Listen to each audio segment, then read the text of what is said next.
Vanessa, the chief flight attendant, shattered the quiet hum of the Gulfstream G700's cabin with a sharp bark. For the last time, move to the back now. Or don't blame me when I call someone to drag you out. Her voice sliced through the air, edged like a blade, her blue eyes blazing with fury. Abby, the dark-skinned woman seated by the window, looked up, her deep brown eyes steady and unyielding. I already told you. I'm not going anywhere, she replied, her tone low but forged with steel. The cabin buzzed with whispers as passengers' stares zeroed in on Abby. A silent showdown had ignited between arrogance and composure, and no one could have predicted the ending that would leave them all stunned speechless. On the tarmac of a private airport on the outskirts of Los Angeles, the Gulfstream G700 jet stood tall, gleaming under the glow of the setting sun. Its fuselage, coated in a shimmering silver-white paint, reflected the light like a giant gem amid the modern landscape. The nose of the plane rose proudly, its sleek yet powerful wings curving gently, evoking the image of a bird of prey ready to take flight. This wasn't your typical commercial flight with cramped seats and the clamor of a crowd. No, this was a symbol of luxury and power, a machine crafted exclusively for the elite, those whose every step echoed with the sound of money and influence. A light breeze swept across the runway, carrying the scent of jet fuel mixed with the faint aroma of expensive perfume from the passengers preparing to board. Inside the cabin, the space was a masterpiece of refinement. Cream-colored leather seats, soft as velvet and hand-stitched by Italy's finest artisans, beckoned passengers to sit and leave the world's worries behind. Glossy ebony wood trim ran along the walls and tables, contrasting perfectly with gold-plated accents on the armrests and drink trays. A subtle LED lighting system emitted a warm, gentle glow, creating an atmosphere that was both cozy and undeniably luxurious. From the high-end Bose speakers, a Miles Davis jazz track played softly, its rising and falling notes blending with the low hum of the engines warming up. Every detail in the cabin was meticulously designed to deliver an experience far beyond mere comfort. This was a statement of class. The passengers boarded one by one, each carrying the mark of wealth. A middle-aged man in a deep blue Tom Ford suit pulled an aluminum Rimowa suitcase, his sharp eyes scanning the cabin as if assessing whether it met his standards. A young woman, perhaps a model or social media star, wore a form-fitting Versace dress and clutched a dainty Chanel handbag, striding with the confidence of someone who knew all eyes were on her. The sound of suitcase wheels rolling across the wooden floor mingled with the rhythmic tap of high heels, forming a symphony of extravagance. They were ushered to their assigned seats, each offering enough private space to make anyone feel like the center of the universe. Among these familiar faces of the elite, one woman stood out, not for flashiness, but for her quiet authority. Abigail "Abby" Kingston, around 45 years old, stepped aboard with an elegant ease that didn't need to try to impress.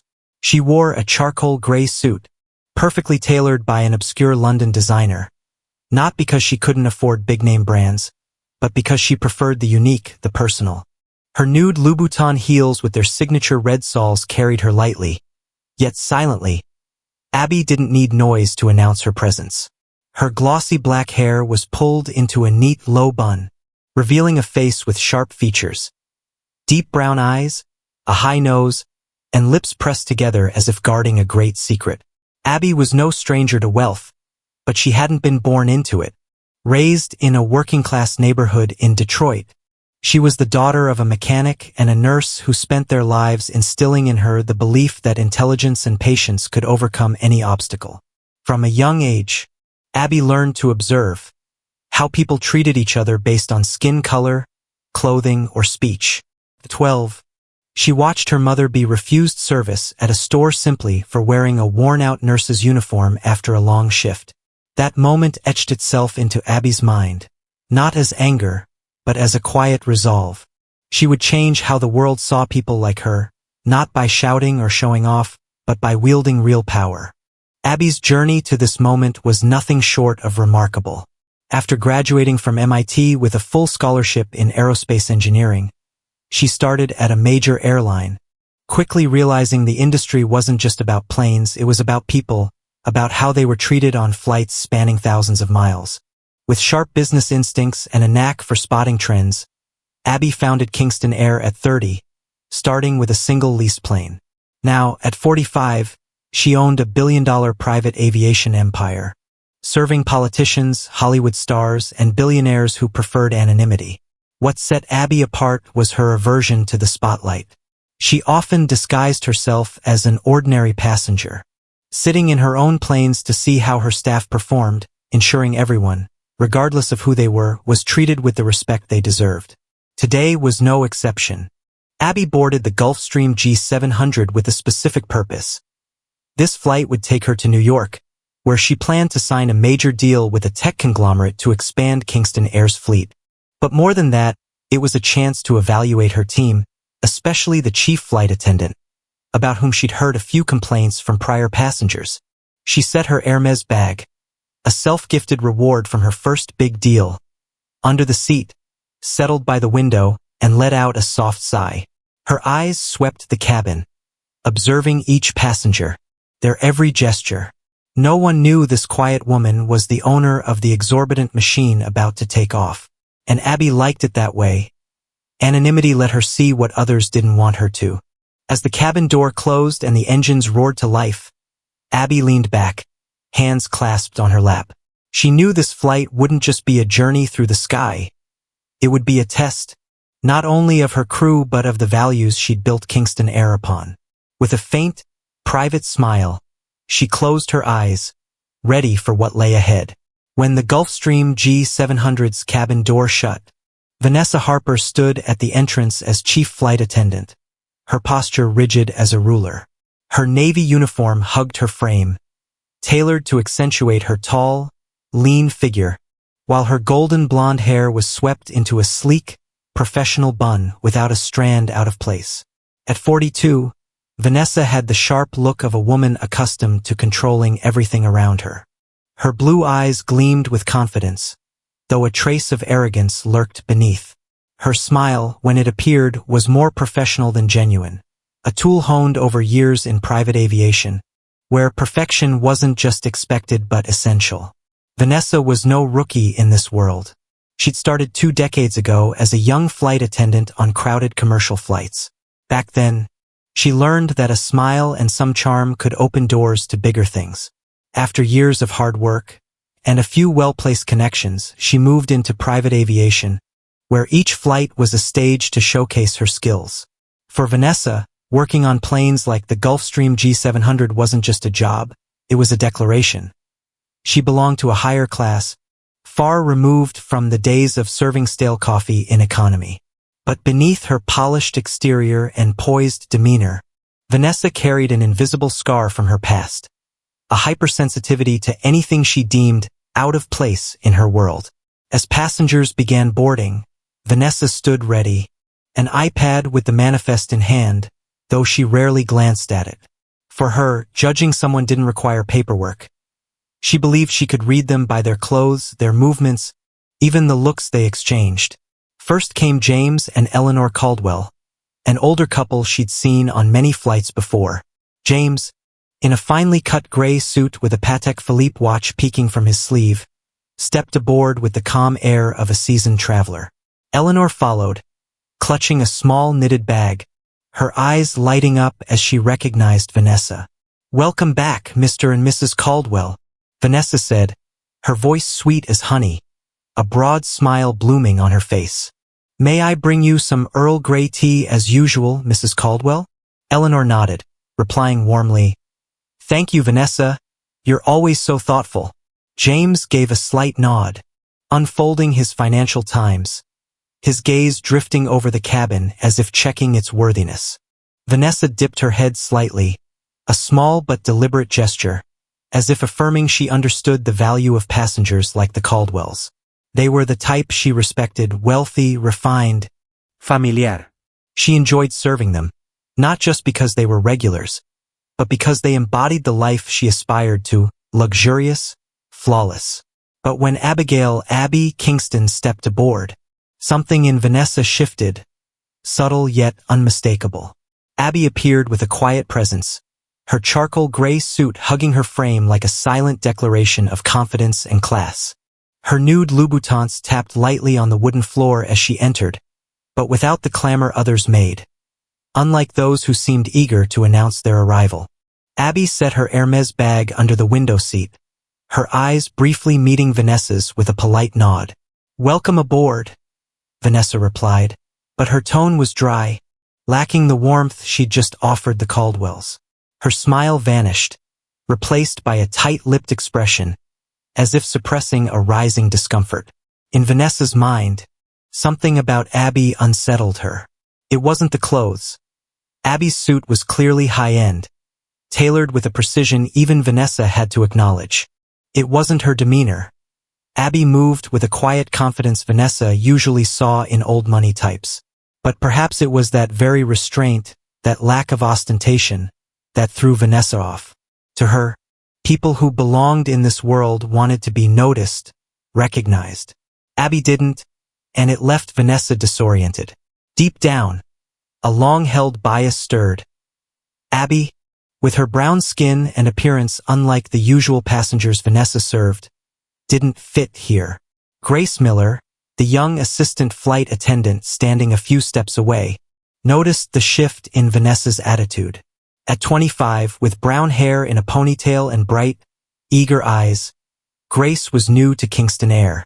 She'd joined the industry for the adventure and chance to meet fascinating people, but working under Vanessa wasn't always easy. "Is she okay?" Grace whispered, her voice soft as Vanessa turned to check the iPad manifest. Vanessa shot her a glance, eyes narrowing. "Who?" she snapped, her tone icy. Grace nodded toward Abby, now seated quietly by the window. "The woman who just boarded. You don't seem to like her much." Vanessa smirked, a half-smile curling her lips. "I don't need to like anyone, Grace. I just need to do my job. And you should focus on that instead of asking questions." Grace fell silent, but unease stirred within her. She'd worked with Vanessa long enough to sense her tendency to judge, though never voiced outright. Once, on a previous flight, Vanessa had griped about a passenger in a hoodie, saying he didn't look like he could afford this flight, until he turned out to be a famous rapper with millions of followers. Grace had hoped Vanessa learned from that, but it seemed not. She glanced at Abby again, wondering if this quiet woman would be the next target of Vanessa's invisible baggage of prejudice. As the plane taxied down the runway, Vanessa moved through the cabin for a final check. She paused by the Caldwells, chatting about their Paris trip last summer, her tone cheerful like an old friend. "Call me if you need anything," she said, her hand brushing Eleanor's armrest with clear care. But as she passed Abby, she said nothing. Her eyes flicked to the Hermes bag under the seat, then lingered on Abby's calm face gazing out the window. Vanessa's lips tightened, a thought flashing through her mind. Who does she think she is? Sitting here? She didn't stop, didn't ask, didn't offer service. To Vanessa, Abby wasn't worth her attention. Not yet. Grace, at the back of the cabin, watched it all. She sighed softly, her grip tightening on the drink tray she'd prepared. She knew this flight wouldn't go smoothly, not because of the plane or weather, but because of Vanessa and the warped lens through which she viewed the world. When the Gulfstream G700 reached cruising altitude, the initial roar of the engines settled into a steady, low hum, like the lullaby of a massive machine gliding through the clouds. Inside the cabin, the soft LED lighting bathed the cream leather seats and highlighted the glossy ebony trim. Miles Davis's jazz still played quietly from the Bose speakers, but the initial calm was giving way to an indefinable tension. The passengers, settled in their seats, began enjoying the flight in their own ways. James Caldwell flipped through his Financial Times, occasionally sipping black coffee from a white porcelain cup Vanessa had just delivered. Eleanor, beside him, knitted intently, her needles moving rhythmically like a small dance amid the luxury. A few others scrolled their phones, screens casting light on their faces, while the young model in the Versace dress leaned against the window, eyes half closed in a dreamy haze. Vanessa Harper, with her familiar confidence, began the first service round. She moved down the narrow aisle with the precision of someone who'd done this thousands of times. A silver tray gleamed under the lights, laden with flutes of Dom Perignon champagne and imported Fiji water, items she knew would please these high-end passengers. She stopped first at the Caldwells. "Champagne for you both?" she asked, her voice sweet like a high note in the jazz track. Eleanor looked up, smiling. "Thank you, Vanessa, but I'll stick with tea." "He won't say no to champagne, though." James nodded, chuckling softly. "True. You always know how to please me, Vanessa." Vanessa dipped her head gracefully, setting the flute on James's table with an elegant flourish, then turned to Grace Miller, standing nearby. "Grace, get Mrs. Caldwell's Earl Grey, quick," she ordered, her tone still professional but edged with authority. Grace nodded, hurrying to the small galley at the cabin's rear to brew the tea. She said nothing, but inwardly bristled at Vanessa's habit of directing everything as if she alone knew how to work. Vanessa moved on, serving a few others with polite smiles and brief questions. "Need anything else, sir? Or would you like a warm towel, ma'am?" She relished this, being the center of attention, the one setting the flight's rhythm. But as she neared Abigail "Abby" Kingston, something in her seemed to stall. Abby sat quietly by the window, her deep brown eyes fixed on the sky turning a brilliant orange at dusk. She held an iPad, her fingers gliding over the screen, reading something no one could see. Perhaps Kingston Air's financials or the fleet expansion plan she'd pitch in New York. Her charcoal suit remained pristine, not a wrinkle in sight, as if water or wind couldn't touch her calm. Vanessa passed without stopping, her gaze sliding over Abby with deliberate indifference. In her mind, Abby didn't warrant attention, not because she wasn't striking, but because Vanessa had convinced herself Abby didn't deserve the special service she gave the Caldwells. Abby noticed the slight. She lifted her head slightly, her eyes leaving the iPad to follow Vanessa's retreating back. A faint, private smile crossed her lips, but she said nothing. From childhood, Abby was used to moments like this, the doubtful glances, the cool dismissals because of her skin or her choice of restraint over flash. But it didn't shake her. For Abby, patience was her greatest weapon, and she knew time was always on her side. After serving most passengers, Vanessa returned with a nearly empty tray. Just a few glasses of water and an unopened champagne bottle remained. Abby, still unserved, spoke up as Vanessa passed again. "Excuse me," she said, her voice soft but clear enough to cut through the jazz. "Could I have a glass of water?" Vanessa halted, turning back. Her blue eyes narrowed, as if Abby's simple request were a personal affront. "I'll get it when I'm free," she snapped, her tone dry as desert wind. Without waiting for a reply, she moved on, leaving a heavy silence between them. Grace, from the cabin's rear, saw it all. She just delivered Eleanor's tea, setting the white porcelain tray down with a small smile, but her eyes stayed on Vanessa. She didn't have to do that, Grace thought, her grip tightening on the empty tray. She knew Vanessa could be tough, but this felt beyond normal. She glanced at Abby, still calm, not a hint of irritation on her face. Abby's composure left Grace both admiring and curious, wondering if this woman was used to enduring or simply waiting for something bigger. Vanessa returned with the tray a second time, now to clear up and check satisfaction. She strode down the aisle, heels clicking steadily on the wood. Nearing Abby, she avoided looking directly at her, but in her mind, a thought looped. She's not like the others. She doesn't belong here. Vanessa couldn't pinpoint why. Maybe because Abby didn't chat like the Caldwells, didn't flaunt her Hermes bag or ask about amenities. To Vanessa, Abby's silence signaled unworthiness, a quiet challenge she couldn't ignore. Passing through the aisle, Vanessa deliberately quickened her pace, not asking Abby to move her legs as she did with others. She wanted to assert control over this space, to prove Abby couldn't impede her. With intent, Vanessa aimed her heel at Abby's foot and kicked hard, tipping the tray. 2 glasses of water splashed down, soaking Abby's expensive suit and pooling on the wood floor. Vanessa cried out, her voice shrill and dramatic. "Where are you putting your feet? Look at this mess." Her words echoed through the cabin, drowning out the jazz, drawing every eye to them. James Caldwell stopped reading, frowning over. Eleanor paused knitting, her hands freezing, needles midair. The young model opened her eyes, lifting her head from the window with curiosity. A few passengers murmured, surprised and annoyed, "What's going on?" Or, "Who spilled the water?" Abby looked down at her drenched suit, wiping her pants slowly. She raised her eyes, sharp but calm. "Maybe you should be more careful when you move." Her words were gentle but weighty, an arrow piercing Vanessa's pride. Vanessa froze for a second, her cheeks flushing with anger. To her, Abby's calm wasn't courtesy. It was defiance. She took a deep breath, gripping the tray like she might snap it. "Does she think she can tell me how to do my job?" she thought, but didn't say. Instead, she turned to Grace, barking, "Clean this up now."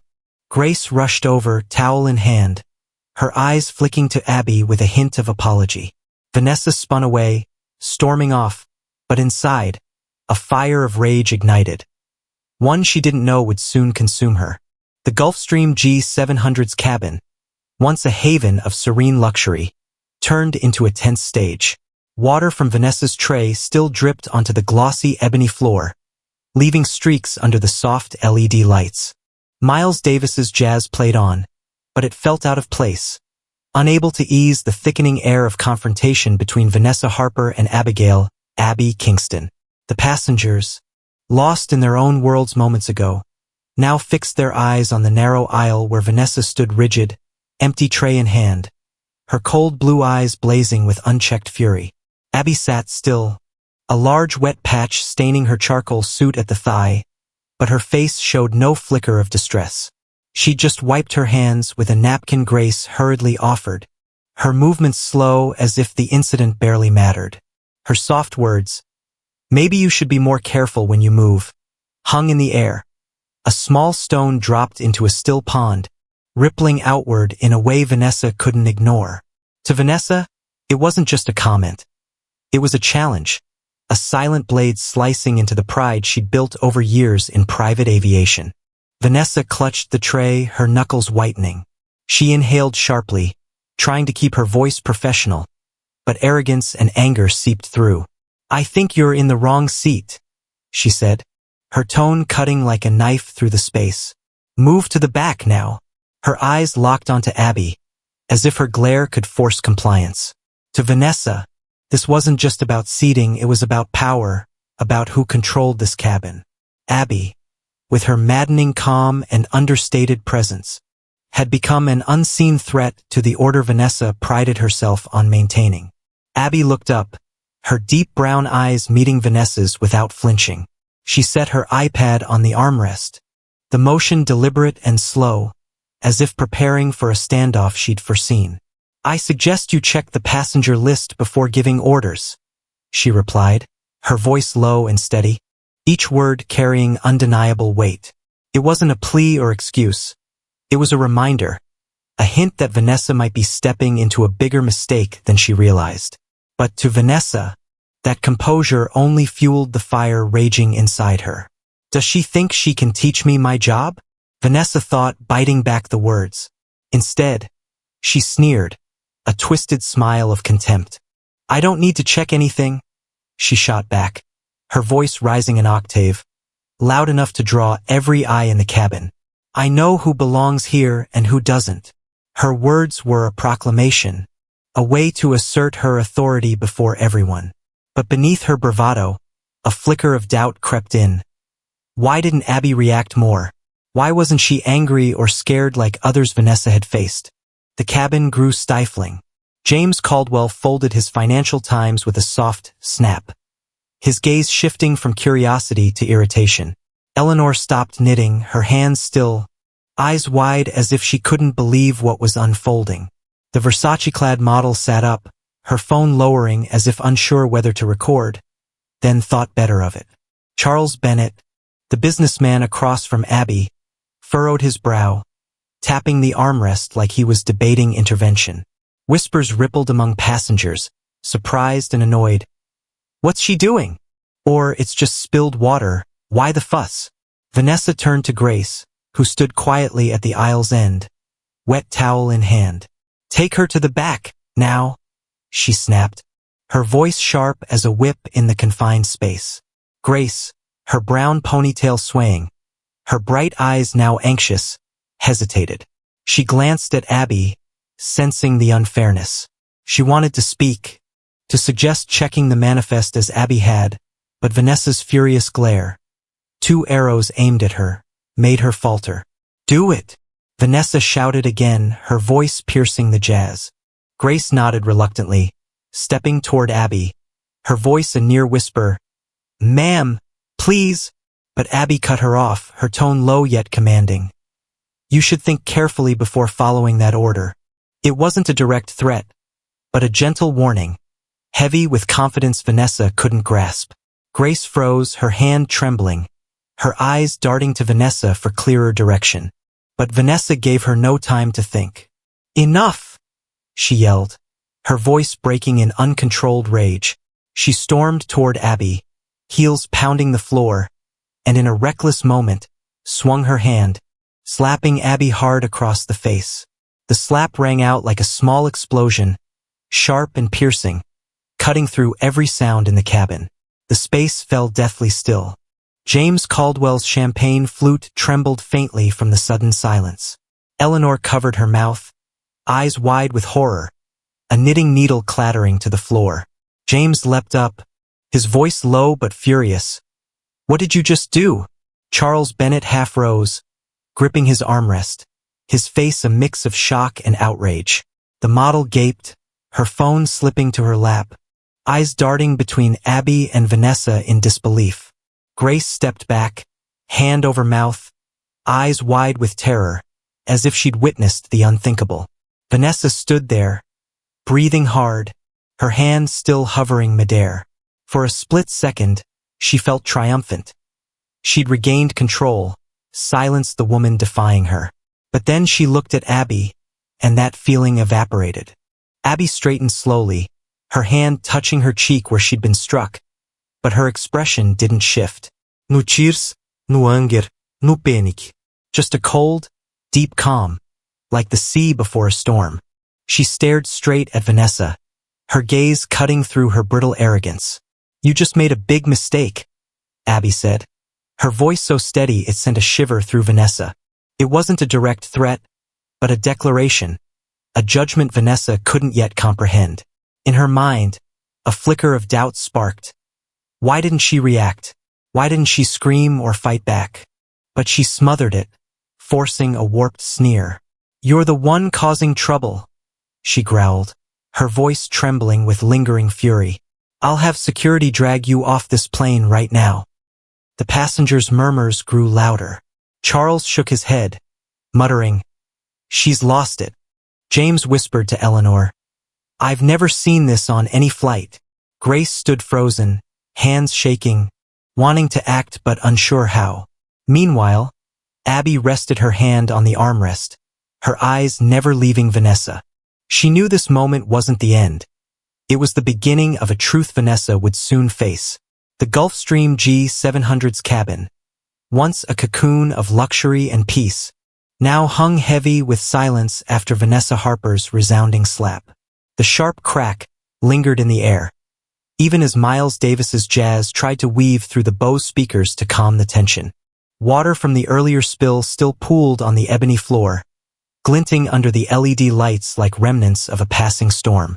The passengers, stunned by the moment, seemed frozen, their eyes shifting between Vanessa, standing rigid with a trembling hand, and Abigail Abby Kingston, who'd just been struck yet sat with a chilling calm. Vanessa's chest heaved, as if she'd run a marathon.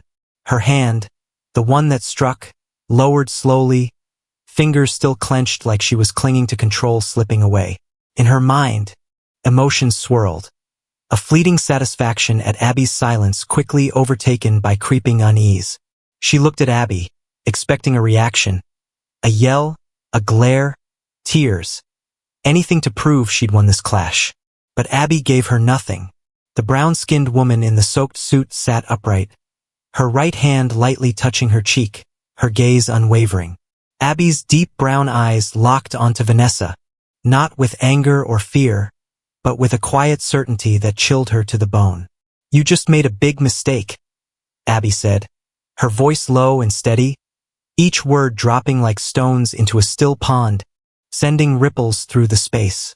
It carried no overt threat, no drama, but a weight that Vanessa couldn't dismiss. The tone of someone who knew they held something greater, who didn't need to shout to prove power. Vanessa faltered for a moment, her lips tightening, but she quickly regained her haughty edge. "You're the one causing trouble," she snarled, her voice shaky with unspent anger. "I'll have security drag you off this plane right now." She turned, aiming for the crew communication area, but inside, doubt gnawed. Why wasn't Abby fighting back? Why was she so calm?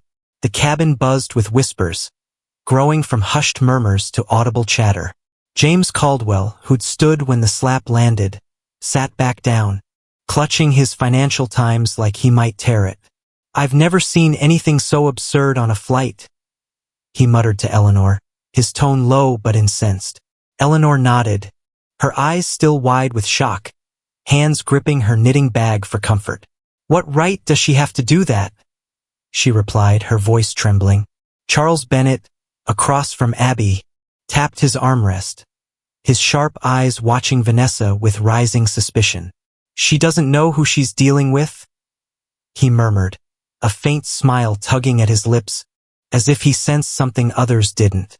Grace Miller, the young assistant flight attendant, stood silent at the aisle's end, clutching the wet towel, her face pale with shock, eyes blazing as if to vent her fury elsewhere. "Call security now," she barked, her voice piercing the jazz. Grace flinched, nodding hastily, but before she could move, Abby acted. Abby slid her hand from her cheek, resting it on the armrest. She leaned slightly, pulling her iPhone from her Hermes bag, her movements slow and deliberate.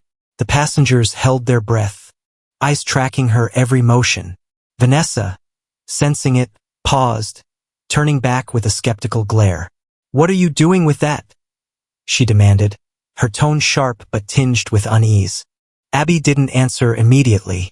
She tapped out a brief message, just a few words, then set the phone on the armrest, its screen going dark like a silent decree.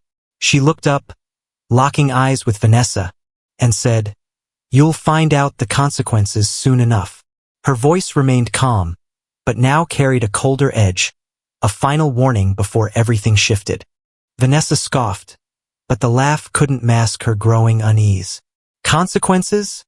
she echoed, dripping with sarcasm. "Who do you think you are to threaten me?" She stepped closer, heels striking the floor, trying to reclaim her momentum. But in her mind, questions swirled. Why isn't she scared? Why would she say that? She recalled Abby's suggestion to check the manifest, the piercing look when water spilled, and unease crept in. But Vanessa quashed it. She couldn't let a passenger, whoever they were, shake her belief in her control. Minutes later, the cockpit door swung open with a sharp click. Captain Daniel Ortiz emerged, his face ashen, brows knit tight as if he'd just received unbelievable news. Dressed in a dark blue pilot's uniform, cap in hand, he strode quickly down the aisle, his eyes scanning the cabin before landing on Vanessa. The passengers fell silent, sensing a sudden shift. Grace stepped back, hands trembling, while Charles sat up straighter, his eyes gleaming as if he'd anticipated this moment. Daniel stopped before Vanessa, his voice firm but strained. "She's Abigail Kingston, owner of Kingston Air and this plane." His words thundered through the cabin, shattering every illusion Vanessa clung to. Gasps erupted. Eleanor covered her mouth, whispering to James, "My God, she's the owner?" James nodded, his gaze shifting from anger to admiration. Charles smiled, muttering, "I suspected it from the start. No one's that calm without a reason." The model gaped, her phone clattering to the floor, eyes darting between Abby and Vanessa in disbelief. Vanessa stood rooted, her face drained of color, eyes wide, the hand that struck Abby now shaking uncontrollably. No way, she mumbled, her voice a desperate whisper. Her mind reeled. The words she'd spat, the actions she'd taken, all crashing down like a nightmare she couldn't escape. She looked to Abby, hoping it was a prank, a mix-up, but Abby's steady gaze, now with a hint of frost, told her it was real. Abby stood, smoothing her soaked suit with a slow, graceful motion. She stared at Vanessa, silent for a moment, letting the quiet bury her in the exposed truth. Then she spoke, her voice low but resounding. I gave you a chance to do the right thing, but you chose wrong. Her words weren't just a rebuke. They were a verdict, the end of Vanessa's arrogance in front of everyone. The Gulfstream G700's cabin fell into a thick silence after Captain Daniel Ortiz's bombshell. She's Abigail Kingston, owner of Kingston Air and this plane. The words rang like a tolling bell, snapping passengers out of their stunned haze following Vanessa Harper's slap. The soft LED lights still bathed the cream leather seats, but the luxurious space now felt like an impromptu courtroom. With Vanessa at the center of the storm, her face pale, eyes wide with panic. Abigail, Abby Kingston, newly revealed as the plane's owner, stood tall, adjusting her drenched charcoal suit with a slow, elegant motion, as if the chaos couldn't touch her commanding presence. Vanessa trembled, her fists clenched, but no trace of arrogance remained in her gaze. She stammered, her voice faint. No way, I didn't know. But her words were feeble, swallowed by the undeniable truth Daniel had laid bare. Her mind spun. Every insult she'd hurled at Abby, every dismissive act, that impulsive slap, replaying like a horror reel she couldn't rewind. She scanned the cabin, seeking a sympathetic glance, any support but found none. The passengers stared back with a mix of shock, disdain, and faint pity. James Caldwell, still holding his Financial Times, shook his head slowly. I never thought a flight attendant could act like that, he said to Eleanor, his tone low but furious. Eleanor nodded, clutching her knitting bag, her eyes fixed on Vanessa. She brought this on herself, she whispered, her voice tinged with sadness and reproach. Charles Bennett, arms crossed, smirked faintly. She dug her own grave, he muttered, his gaze shifting to Abby with clear admiration. Grace Miller, the young assistant flight attendant, stood silently at the aisle's end, gripping the wet towel, her eyes shimmering with relief and guilt. She'd seen the injustice unfold, and now, with the truth out, a weight lifted off her. Abby took a step forward, her eyes locked on Vanessa, unwavering. Her silence for a moment was a sharp blade, cutting deep into Vanessa's crumbling confidence. Then she spoke, her voice low but echoing through the cabin. Vanessa, your behavior today was a disgrace. You mistreated a passenger, damaged Kingston Air's reputation, and, more importantly, let prejudice cloud your judgment. You're fired, effective immediately. Abby's words carried no anger or theatrics, just a cold, clear judgment delivered with the assurance of someone holding absolute authority. Vanessa staggered, her legs nearly buckling. I didn't know, she stuttered, her voice quaking like a child caught in the act. Please, give me a chance. I didn't mean to. But her plea cut off as Abby raised a hand, a small gesture that silenced her instantly. You didn't know because you didn't bother to find out, Abby continued, her tone hardening. You chose to judge me by my appearance instead of doing your job. That's not something I tolerate at Kingston Air. Her words were a final blow, piercing Vanessa's pride, leaving her exposed to the harsh reality.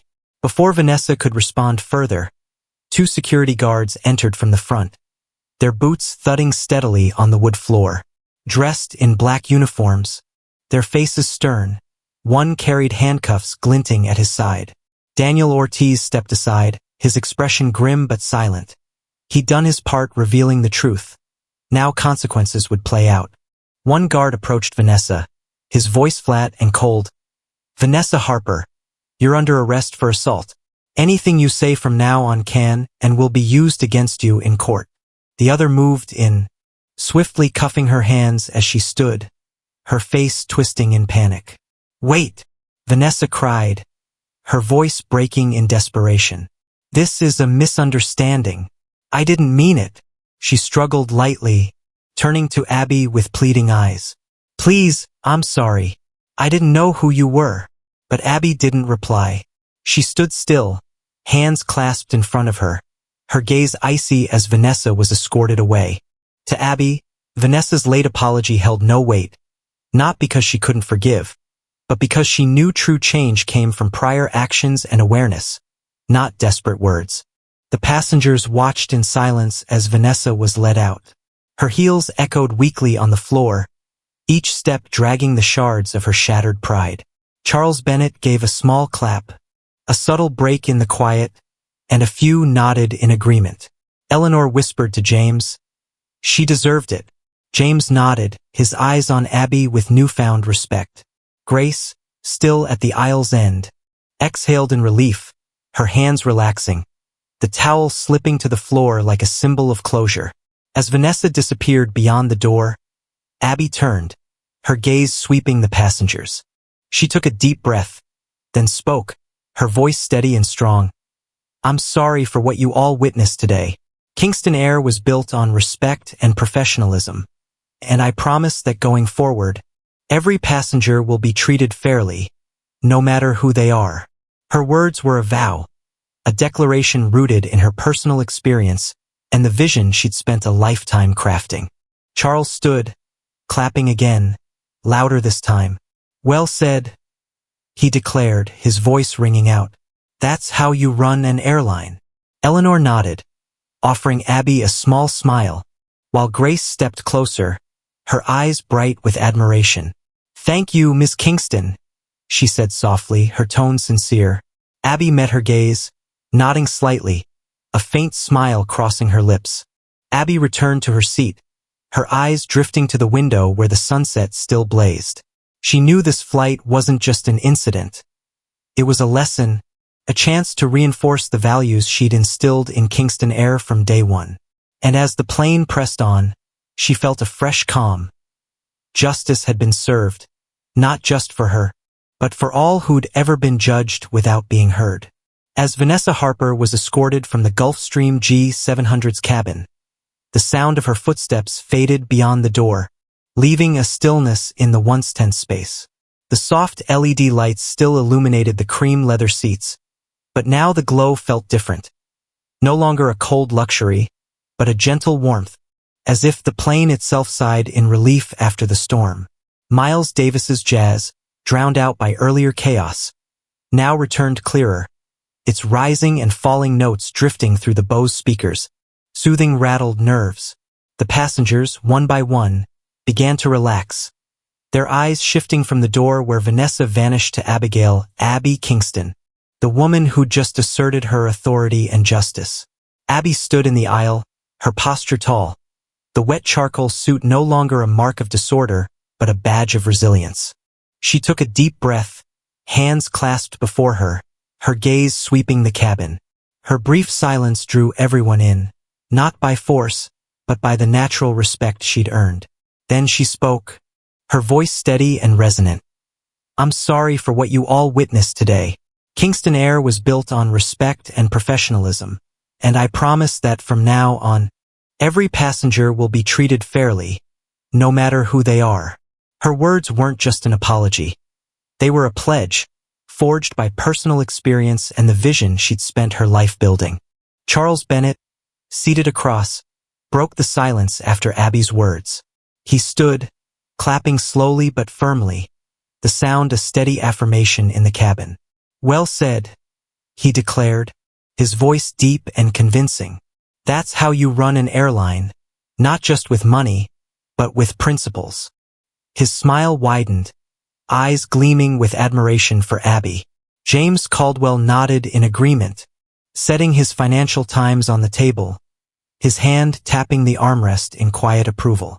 "I've flown hundreds of times," he said to Eleanor, his tone a mix of surprise and satisfaction, "but I've never seen anyone handle a situation like her." Eleanor smiled faintly, her eyes bright as she looked at Abby. "She's truly impressive," she whispered, her hands resuming their knitting as calm returned. Grace Miller stepped closer to Abby, her hands steady now. She hesitated, then spoke softly, her voice earnest. "Thank you, Miss Kingston. I'm sorry I didn't do anything to stop this." Abby turned to her, her expression softening, a faint smile on her lips. "You don't need to apologize, Grace," she replied, warm but firm. "You did right by staying quiet. Sometimes the truth needs time to speak for itself." Grace nodded, her eyes shining with gratitude, and stepped back with a newfound lightness she hadn't felt under Vanessa's command. Abby moved back to her seat but paused, gazing out the window at the sunset's endless streaks of orange and pink. In that moment, she wasn't just a billionaire or Kingston Air's owner.